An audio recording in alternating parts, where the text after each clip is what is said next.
Hey everybody, welcome to the Honestly Adoption Podcast, and if you are watching this, you are watching it through YouTube or on our blog. This is actually something we kicked off last week at the beginning of this new season, Season 13, where we're adding an element for you to watch through YouTube, as well as download the podcast. But we're excited you guys have joined us for another episode. Last week we kicked off this brand new season that we're calling Is It Disobedience or Something Else? Last week we talked about Is It Disobedience or Survival?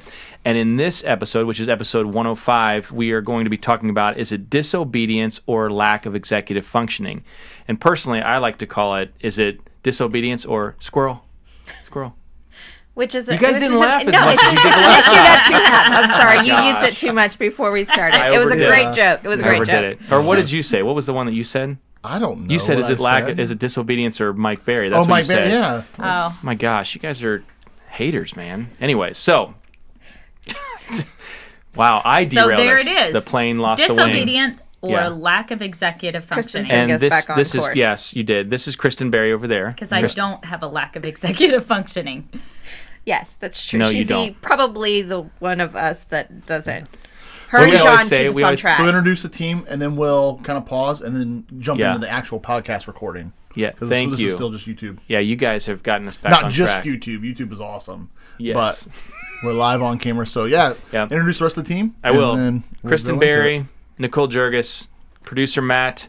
We want to thank our sponsors, Inspire Church, for providing this amazing studio, and thank you guys for tuning in. And as we said last week, we're not cutting any of this out. You get to see behind the curtains, unscripted, how we produce this show. And you All are Mike the Berry. crazy- Oh yes, I did it again, and I am Mike Berry. You just think we know you. Yeah, it's terrible.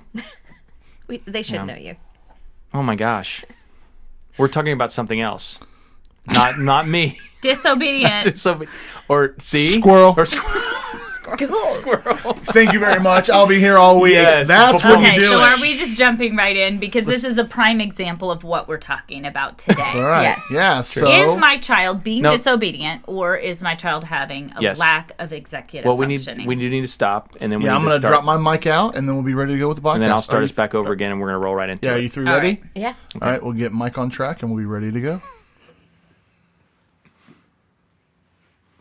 So welcome everybody to the Honestly Adoption Podcast, and as we just mentioned, we are in episode 105, brand new season, season 13, and today we're talking about is it disobedience or lack of executive functioning? All right, so we find ourselves a lot of times in this place with our children where we feel like they're being disobedient. Whether that's a note home from school, our child is clipping down on a clip down chart. Don't get me started on a clip down chart. Our child is not ready for school. They're not ready for bed. They don't have shoes on. They have one shoe on and they've misplaced the other shoe. So today we're talking about lack of executive functioning. Now we have a child, or multiples, who just can't seem to get out the door on time. And so a conversation at our house might look like something like, do you have your shoes? Do you have your glasses? Do you have your backpack? Do you have your lunch? Shoes. Shoes. Do you have your shoes? No, both shoes. No, the shoes that go on your feet. And so in the process of that conversation, we can often feel like our child is just being disobedient. Mm-hmm. They know school is coming. We do the same routine every single morning. We are looking at the clock in the kitchen. We know we must leave by 7:36 on the dot. And still, this child at 7:32 is walking around in his pajamas, no glasses, didn't brush his teeth, hasn't had any breakfast, looks at us like he didn't even know that breakfast was a thing that we're supposed to do before school. Now, this can really look like I have a child who's just too lazy to get ready for school, or I have a child that is just being disobedient. I have a child who's not turning their homework in. I watched that child do their homework at home. I sat over them and watched them do the homework.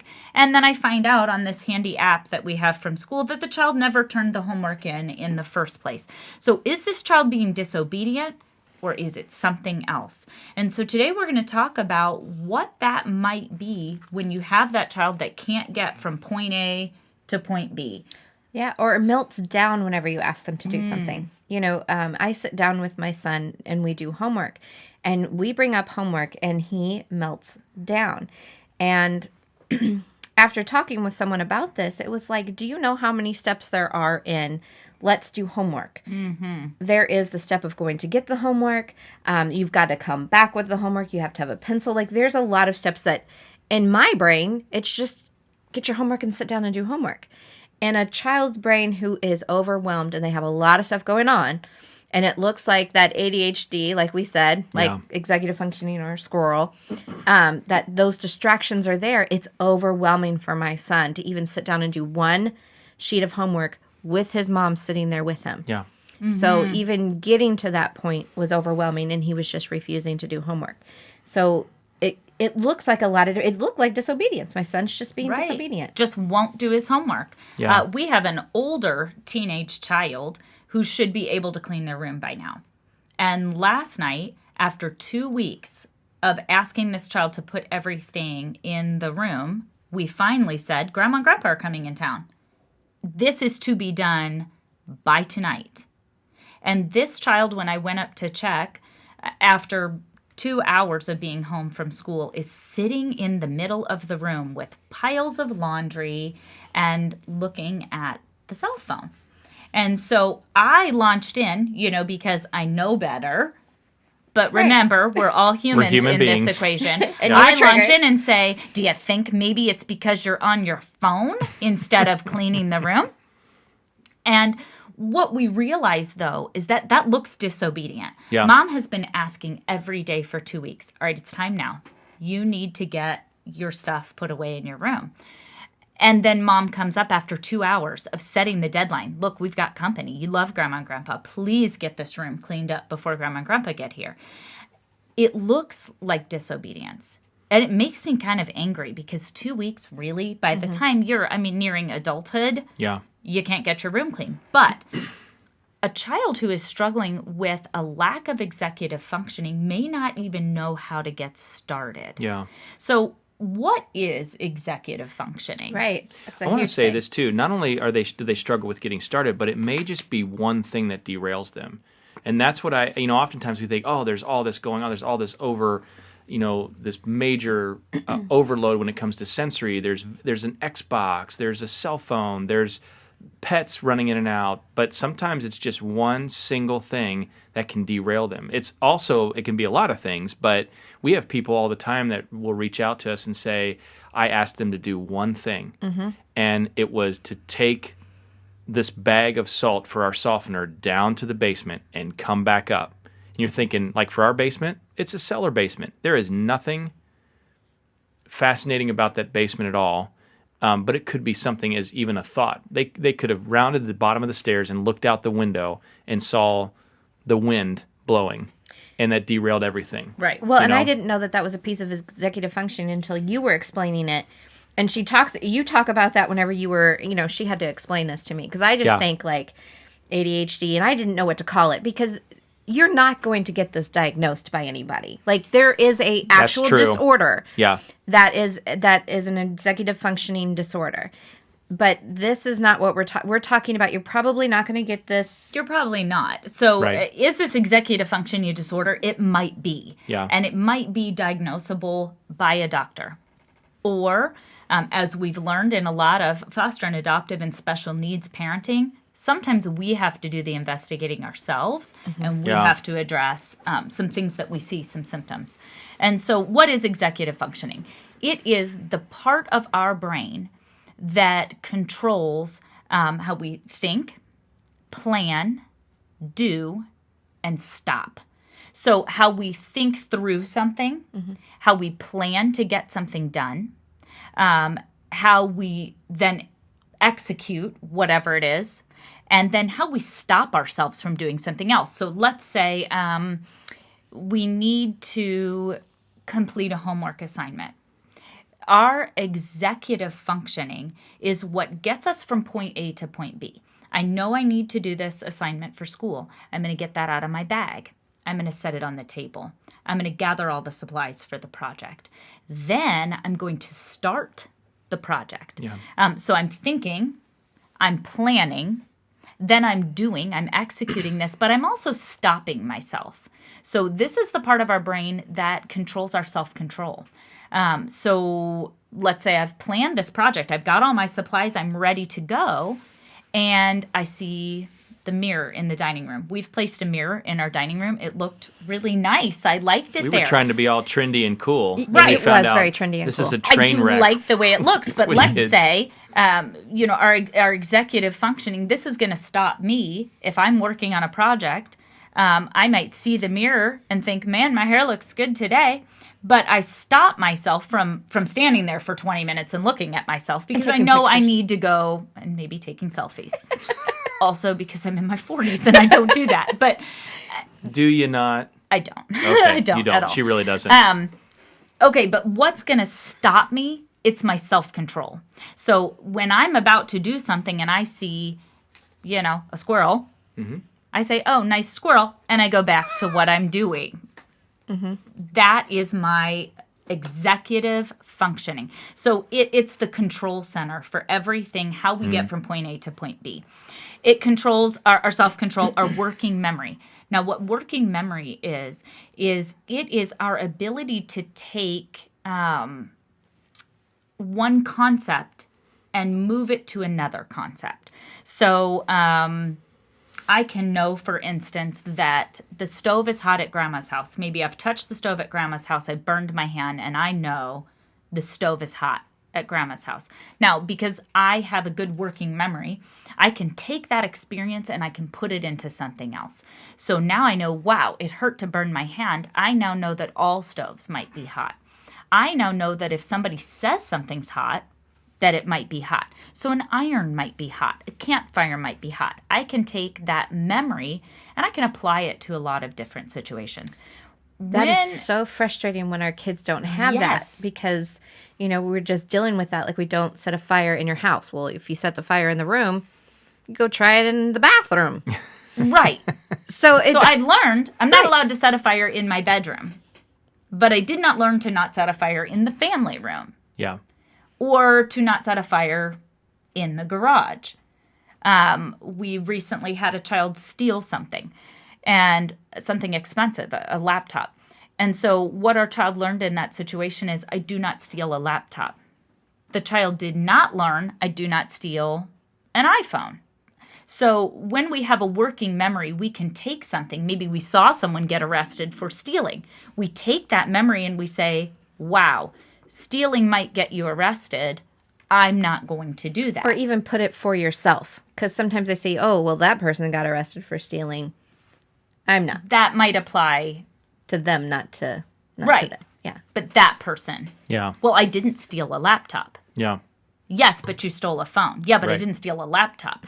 So when we have a working memory, we can take a concept and we can put it in a lot of different situations. Yeah. Executive functioning is our ability to plan ahead.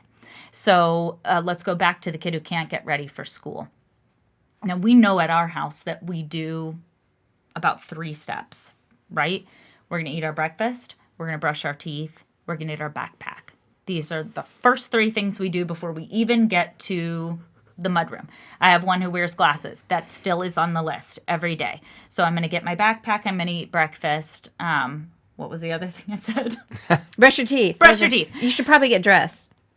Oh, yeah. We're dressed before we leave our room. Oh, okay. And so we're actually going to get to that because there are some things that we can do to help our kids with this. Okay. Okay, so how do I get from my bed to school? To the car. To school. Oh, yeah, just 2 years. All right, so it's our ability to plan ahead. I know Yeah. I'm going to need clothes. I know I'm going to need my toothbrush. I know I'm going to need my backpack.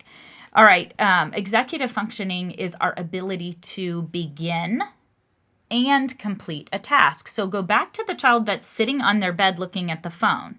That looks really disobedient. But a child who's lacking in executive functioning actually doesn't even know how to begin the task in the first place. So our executive functioning allows us to plan ahead and then say, what's my starting point? What's the first thing I'm going to do? And then flexibility.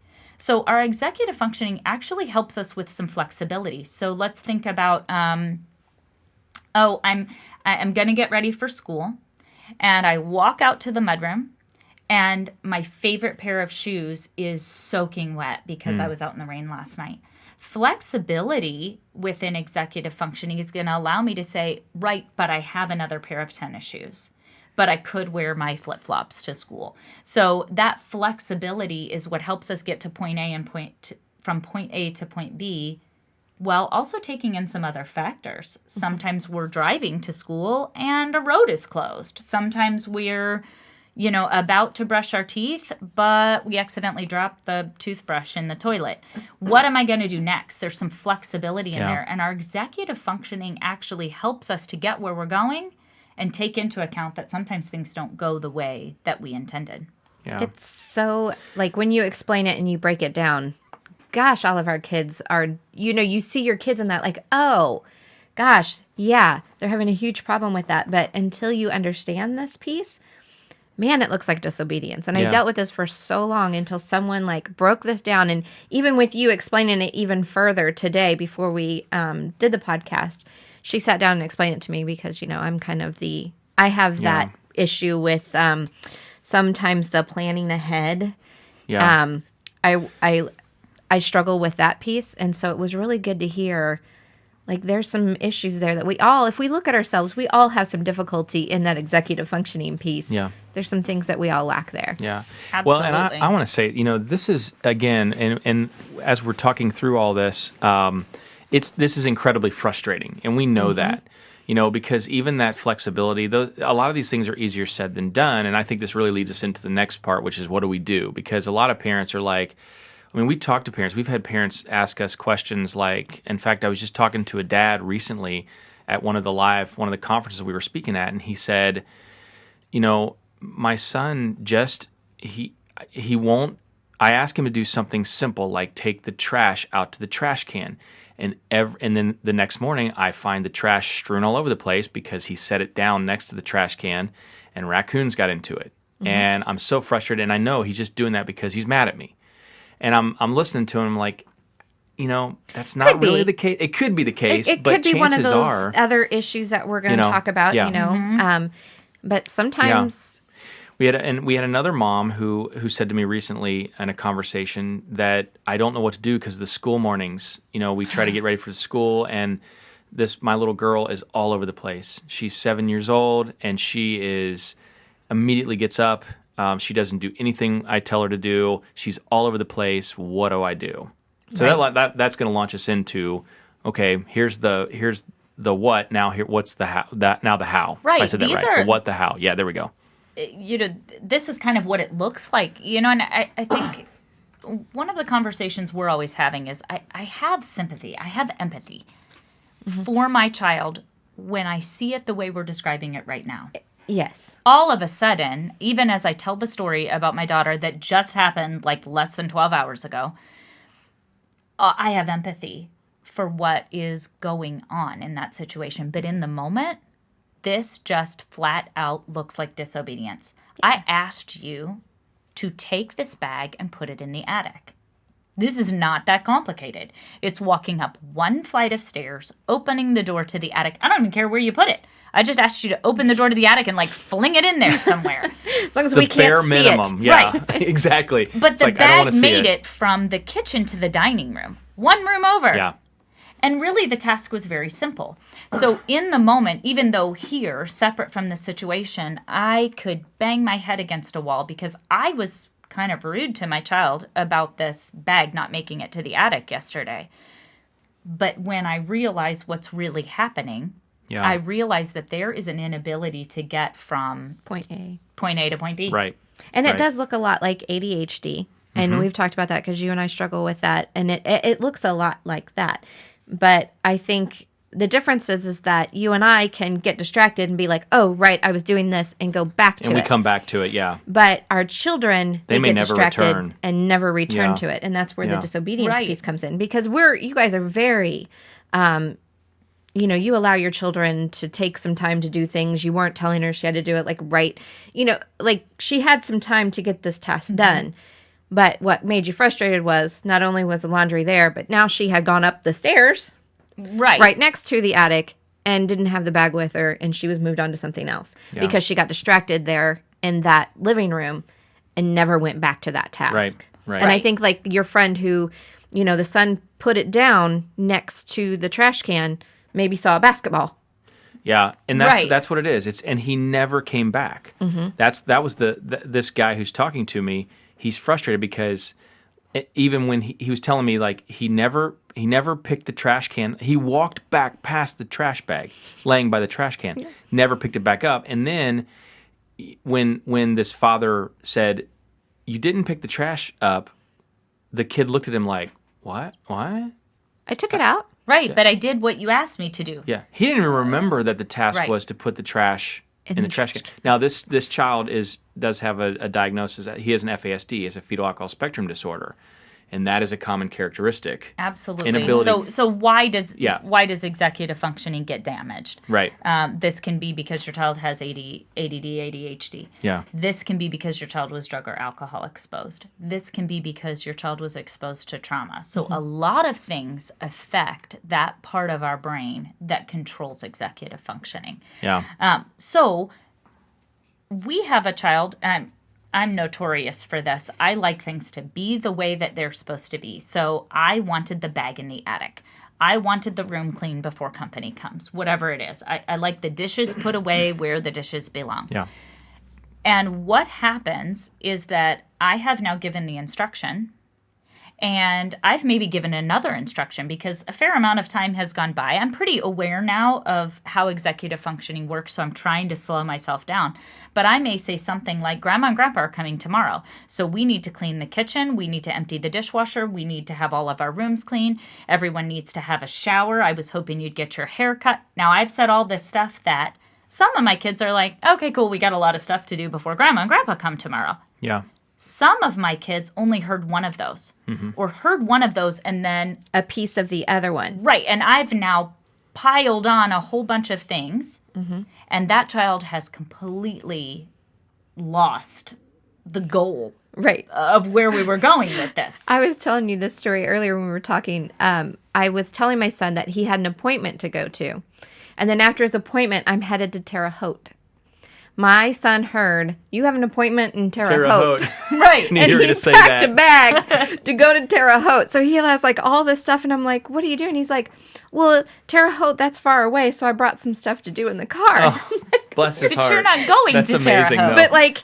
But that's that, he has fetal alcohol. And so he hears about every 7 words. And it was just like, there's other examples, but sometimes I forget it. And this was one where we were able to talk through it and laugh about it later. This was not one where I was like, dang it, this is what I said. Yeah. It was more of a funny example. And so that's why I can remember it, because I stayed regulated. Congratulations. But, right.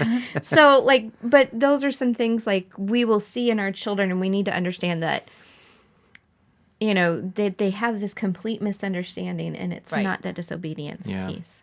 Right. So once what do we do? What do we do? Yeah. Once we've realized this is not a child being disobedient, this is a child that got distracted on the way to take the bag to the attic. Yeah. This is a child that literally cannot remember that every single morning we brush our teeth. Right. Every single morning. Yeah. Yeah. So what do we do? Well, I think where it begins is we need to, remembering that, we need to focus in on giving bite-sized bits of information, and we also need to repeat that information often. I go back to this conversation I had with this mom a couple of weeks ago who had the 7-year-old daughter who comes down in the morning and just she's all over the place. Her body's moving. She's in everybody's business. One of the things I coached her on was you need to meet her with immediate action steps, but they need to be bite-sized. So you can't meet her with you got to brush your teeth. You got to make sure your bag's going ready to go. Or just generic, we need to get ready for school. Right. You can't just do that because she's going to be in a tailspin. So you need to meet her with maybe three simple things. Right. Hey, sweetie, I need you to brush your teeth. Then I need you to come into the kitchen for breakfast. And maybe that's it right there. Maybe you just stop right there. Maybe even just one. Maybe just one. I was going to say, that's actually one that we've changed at our house, where at night we now say, I need you to brush your teeth and come show me clean teeth. There you go. Yeah. So one step. And there's accountability. There's a check-in point. Yeah. So you go to the bathroom. Brilliant. and you're coming back to mom. That's all Kristen Berry right there. That's brilliant. Yeah. And they all breathe on me, which was kind of Kinda cute gross. when they were little. Not so much. They've when been they're doing this since they teenagers. were babies. See, we like the baby's But breath, but now it's like garbage breath, and I don't need that, right? You did not brush well enough for me to smell that. He's smiling at you in his teeth. There's like a yellow film on it. We're like, dude, no. listen, I was born at night, but it wasn't last night. Those teeth need to be rebrushed. So you need to brush them again. But it's Yeah. this one step, so it's this Right. bite-sized Yeah. piece. Well, and the repeat, I mentioned repeating that. So you when with this mom that I was talking to, I said, after you give those bite-sized instructions, 1 to 3 max, that are very, very simple, because we're also talking about, with her 7-year-old daughter, we're talking about a child who physically is 7 years old, but mentally is, 3.5? Right. So you got to look at it like that. So you repeat those instructions. And I said, you may repeat your instructions for the next half hour. You just keep kindly and gently, keywords, kindly and gently, repeating it over and over again. You want to lose your cool because it's been a half hour and I'm saying the same thing over and over again. Get used to that. Right. It's going to happen for us. Right. But you repeat. Go ahead. No, Oh, go ahead. I think along with repeating, we need to use the same language. So every morning before our kids come out of their room, they get dressed, make their bed, put dirty clothes in the hamper. So if you're doing the same thing every day, you don't say, put your clothes on, or Get dressed. choose your language. Yeah. So if it's get dressed, then it's get dressed. Every morning. Yeah. Get dressed, get dressed, get dressed, get dressed, get dressed. The same language. Repeat, repeat, repeat. Yeah. And with those small chunks, we're maybe going to move those things. So we know we have our bedroom routine. That's get dressed, make your bed, put your clothes in the hamper. Those are the 3 things we do in the morning. Then maybe you've moved to the kitchen. And kitchen is eat your breakfast, brush your teeth, get your book bag. Now we've moved to the mudroom. Get your shoes on. Socks out and the door. shoes. Walk out the blessed door. That's a hard step. And there's one door in the back of the house that we walk out but you'd every think. single day. You'd think you wouldn't Yeah. have to have a walk out Yeah. the door on the list, but you might. So whatever it is, you're breaking that down into specific areas too, because we know our kid can't see the big picture, but they can remember, I wake up in my room every day. So I wake up and this is what I do. All right, now the next one is practice builds habit. So we know in order to build a new habit, I think the standard is it takes 21 days. It does not for those with ADHD. It may take 365 I want to take the H out of days. Okay. our supposed diagnosis. Okay, true. Because, We're not hyper. That's true. Let's okay, change ADD. it to ADD. No, it's not even ADD. It's like attention deficit exhausted disorder. Okay. It's my Fair new enough. diagnosis. All Fair right. enough. I For all like of us. that. Yeah. So, takes some of us longer. yeah, as we're building these habits, though, we know this may take years. So, Yeah. my children have been brushing their teeth for Since they were 1, or Right? even before then. right. Yeah, I'm pretty sure So I remember for you 10, brushing their teeth. 11, We started brushing them 12, when they were 15, babies. 16 and 17 Yeah. years. You 16, take the 17, little and 18 toothbrush and years. show them, like, here you go. Yeah, It's a I remember. They've They've circular been motion. doing this every day. Yeah. But we're still trying to build the habit. Yeah. We want that muscle memory. We want our bodies to remember even the things that our executive functioning is not processing. So our child may not be able to think through the steps to get from bed to school. But if our child's body every single morning gets up and makes the bed, our child's body begins to remember, I get up and make the bed. So we want to practice because that builds habit, and we want that habit to last over time. The next thing we want to do is to be the external brain. If we're not able to do executive functioning, we need another brain to come in and prepare that for us. Yeah. And you talked about something that that Johnny has done with your daughter, getting ready for school every year. And our daughter has a neuromuscular disease, and so it affects her brain. And so with her, what he does is he will say, okay, you need a folder for every class. Now, he doesn't do this for her, but he will sit down to be that external brain. And sometimes our kids need us to walk through. Yeah. You know, that friend may do herself a favor by just walking with her, if she's able. I know sometimes we have like 5 kids and we can't because we have to be like lots of different places. But what he's able to do with her before school is say, all right, you need a folder for each class, label the binder. Then he's able to put in dividers. Then he's able to help her put in the paper. Then he's able to say, okay, here's your bin on the days, because they have the alternate day where they have like 3 classes. We're talking about a high schooler here. Right. So she's older. So she's 17. And that's important to note, because a lot of times I think parents get frustrated thinking, why do I need to do this? You're almost 18 years old. But you have to walk with them, and it may be every single detail. Yeah, and she's only been going to high school for 3 years, which is not a long time when you think about a child with some of those disabilities. Right. And our kids, we know we get frustrated with the teeth, but you have to remember that their routine kind of changes a lot, and so they have to be walked through it again. And so every year, now he doesn't do it for her, because you're going to talk about that accommodating, not enabling, right. But he helps her do that, and then he will say, all right, now she has an app that helps her organize throughout her day. And, the great thing about this is, like, now they have this watch that you can get for your kids that walk through every step, and, like, even has a timer for brushing your teeth. I so want this. So, like, maybe if we can give them some props on here, maybe they'll send us some stuff. Yeah. But my son needs that. He needs, like, that reminder, like, I get up, I brush my teeth, I get dressed. It takes this long to brush my teeth. So, there's lots of things that you can help your kid to remember, more than just even that little, checklist, because that's another step they have to come back and check off, which is really hard for our kids. But like a watch or something like that, if you can afford that, is right there. If you can't, do the watch, you need to be that external brain and walking them through hand over hand, foot over foot, and doing that. Right.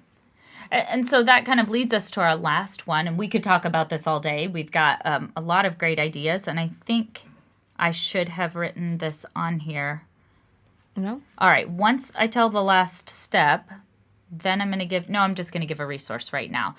Check out understood.org, and they have a ton of resources on how to help your child get organized and be able to walk through some of these things themselves. And so that leads to, is this enabling? I know that in particular, we have a 10-year-old who still needs this glasses, for the love of all that's holy. He is legally blind in one eye. He needs his glasses.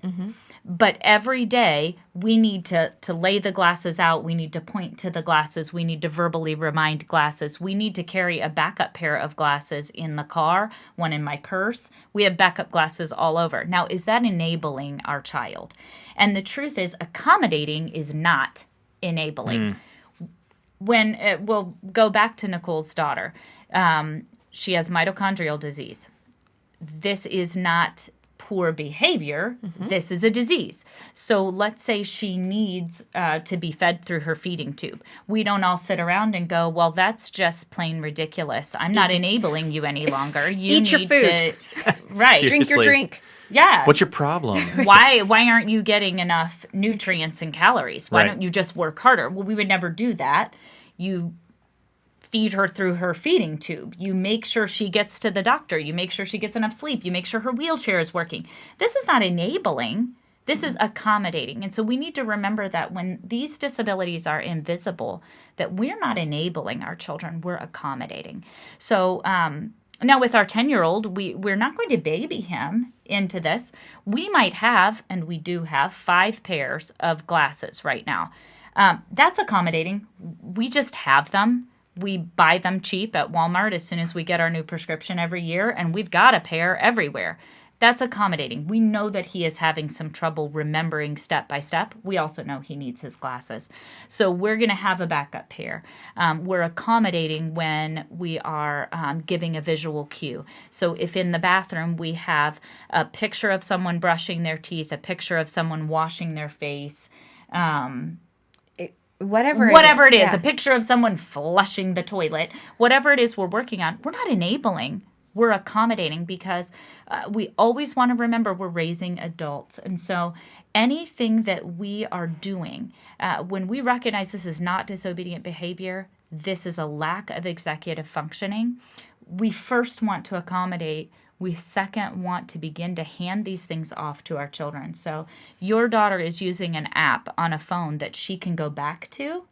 Now, when she was little, you were helping her through. First you put your book bag up. Second, you get out your math homework. Now she can look at her app because she's beginning to take ownership. As we talk through this entire series, we want to remember that none of these situations are hopeless, that our children can begin to do some of these accommodations for themselves.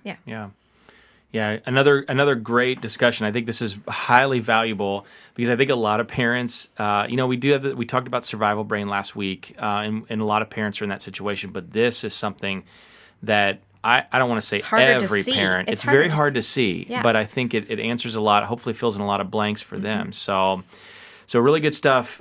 Listen, thank you so much for tuning in to this week's edition. If you're watching this through YouTube, thanks for joining us. You get to see a little bit behind the curtains. This is season 13, episode 105 in this series we're doing. Is it disobedience or something else? We also want to thank our sponsors, Inspire Church, for providing this amazing studio. And again, as we said in the beginning, if you haven't done so already, jump over to honestlyadoption.com. You can get caught up on past episodes. Also, check out our featured resources, and you can subscribe to the podcast on several different mediums. And if you have any questions, leave us a comment on YouTube or below our blog. Thank you guys so much, and we'll see you next week on the Honestly Adoption Podcast.